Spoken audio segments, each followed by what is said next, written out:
నా కొడుకు విటలు అద్భుతంగా మాట్లాడిండు. వాళ్ళ నాన్న ఖమ్మం జిల్లాలో భూస్వాముల మీద 40 ఏళ్ళు యుద్ధం చేసిండు.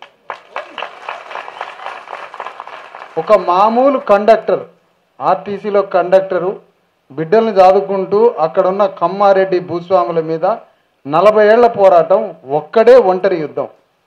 అలాంటి యుద్ధం ఆనాడు చేసిండు. దాన్ని కొనసాగించి ఇప్పుడున్నటువంటి మన యువకులైనటువంటి మన తెలంగాణ మనం చేసి ఆ రాజ్యాన్ని తీసుకొచ్చి నాన్నలాంటి వాళ్ళకు అంకితం ఇవ్వాలని కోరుతున్న ఈ సందర్భం.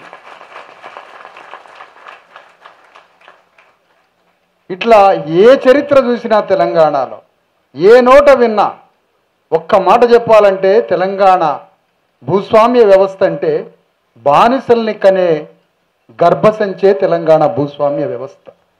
బానిసల్ని కనే గర్భసంచేది. ఒకరి తర్వాత ఒకరు, ఒక తరం తర్వాత ఒక తరం, ఒక తరం తర్వాత ఒక తరం బానిసల్ని కంటూ ఉంటుంది ఆ భూస్వామ్య వ్యవస్థ. ఎవరో 7 తరాలు రాశారు. 7 తరాలు కాదు మనది, 700 తరాల చరిత్ర మనది. అంతా బానిస వ్యవస్థే మనది. ఏ కుటుంబమైనా బానిసగా మారడమే. ఒక్క 10 బస్తాల వడ్ల కోసం, జొన్నల కోసం ఒక బిడ్డని భూస్వామికే అర్పితం చేసిన కుటుంబాలు మనవి.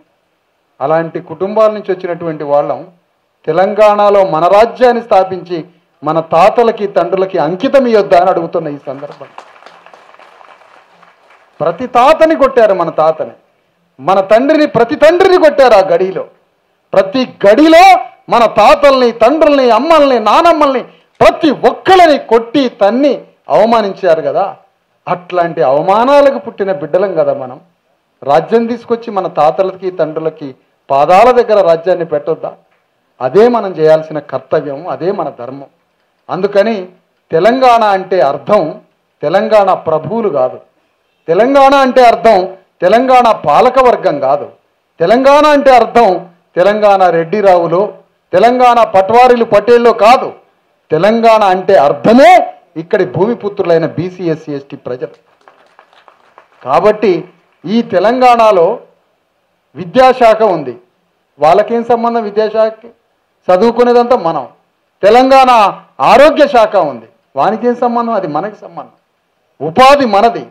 ఈ రంగాలని మన చేతిలో పెట్టుకోవాలి కదా. ఇట్లాంటి అసంఖ్యాకంగా ఉన్నటువంటి ఈ ప్రజలకి ఈ తెలంగాణలో మన ఆవేశాలే పెట్టుబడై, మన అనాలోచితమైన మంచి మనసే వానికి పెట్టుబడై, మన తెలంగాణలో మనకున్న ఆనెస్టీ, బానిసత్వం, మంచి మనసు, అగ్రెసివ్నెస్, కోపం ఇవే ముడిసరుకులైపోయి వాళ్ళ రాజ్యం వేల సంవత్సరాలుగా పదిలంగా ఉంది. కాబట్టి ఇప్పటికైనా మనం జ్ఞానం, దృష్టిని, సత్యాన్ని తెలుసుకునే దృష్టి కావాలి మనకి.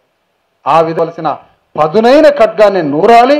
ఆ ఓటు ఖడ్గాన్ని నూరి రాజ్యం తెచ్చుకోవాలంటే ముందు మనం సాంస్కృతికంగా మానసిక సంఖ్యలని బద్దలు కొట్టుకొని బయటికి రావాలి. ఆ శరీరానికి మనకి నల్లవాళ్ళకు పడ్డట్టుగా శరీరాలకి సంఖ్యలు పడలేం మనకి. అక్కడ శరీరాలకి సంఖ్యలు వేసి యూరోప్లో తెల్ల దేశాలకు తీసుకుపోయి బానిసలుగా మార్చారు. మరి మనకేం సంఖ్యలు ఉన్నాయి? ఏమీ లేవు. మరి మనం ఎందుకు బానిసలుగా మారినాము? మనకి మానసిక సంఖ్యలు. మానసిక సంఖ్యలను ఎట్లా బద్దలు కొట్టాలి? జ్ఞానంతో బద్దలు కొట్టాలి. ఏమిటా జ్ఞానం? నీ పూర్వీకుల వారసత్వ జ్ఞానం. నీ వారసత్వ జ్ఞానంతో, నీకు దారి చూపినటువంటి మహనీయుల జ్ఞానంతో నీ రాజ్యాన్ని తెచ్చుకోవాలి. 1850లో వచ్చిన మొదటి సిపాయిల తిరుగుబాటు, మొదటి స్వాతంత్రోద్యమంలో మహాత్మా జ్యోతిరావు ఫూలే భారతదేశానికి స్వాతంత్రం వస్తే నా అణగారిన వర్గాల వాటా ఎంత, ఆ వాటా తేలనంత కాలం ఈ స్వాతంత్రోద్యమంలో నేను పాల్గొనను అని జ్యోతిరావు ఫూలే చెప్పిన మాట ఆ తెలంగాణ విఠలకి తెలిసినట్టయితే ఈ తెలంగాణ ఉద్యమం నాకు అవసరం లేదు, నా అణగారిన వర్గాల తెలంగాణ నాకు కావాలనేటోడు. అంటే వారసత్వ జ్ఞానం మిస్ అయిపోయిన మనం. ఒక తండ్రికి మధ్య సందు ఏర్పడుతుంది, గ్యాప్. వారసత్వం అంటే జ్ఞాన గర్భం. అది శరీరాలకి మధ్య బంధం ఉంది, కానీ వారసత్వ జ్ఞానానికి మనకి బంధం లేకుండా పోయింది. వారసత్వ జ్ఞానాన్ని మనం కొనసాగించలేకపోతున్నాం. ఆ వారసత్వ జ్ఞానం ద్వారానే అసలైన తెలంగాణని దర్శించగలం.